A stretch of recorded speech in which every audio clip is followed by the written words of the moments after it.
គ្រោះធម្មជាតិនៅតែបន្តវាយប្រហារភាគខាងត្បូងប្រទេសថៃដោយនាយកដ្ឋានឧតុនិយមប្រមានថាព្យុះភ្លៀងលាយឡំផ្គររន្ទះនិងបង្កគ្រោះថ្នាក់មុនពេលដាច់ឆ្នាំបើតាមការផ្សាយរបស់ខៅសតនៅថ្ងៃអង្គារទី30ខែធ្នូឆ្នាំ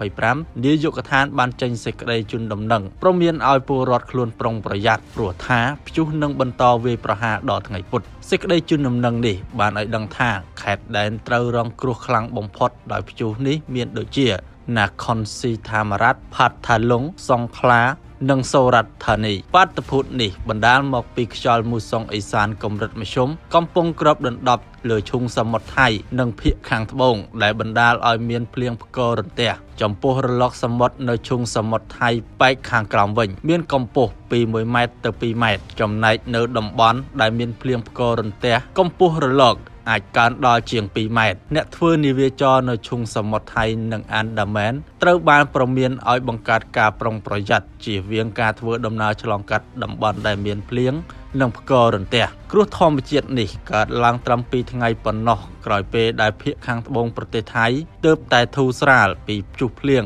ដែលអូសបន្លាយវាយប្រហារតំបន់នេះពេញមួយសប្តាហ៍មកហើយក្នុងនោះសូរ៉ាត់ធានីជាខេត្តរងគ្រោះខ្លាំងជាងគេដោយសារខ្យល់បក់បោកខ្លាំង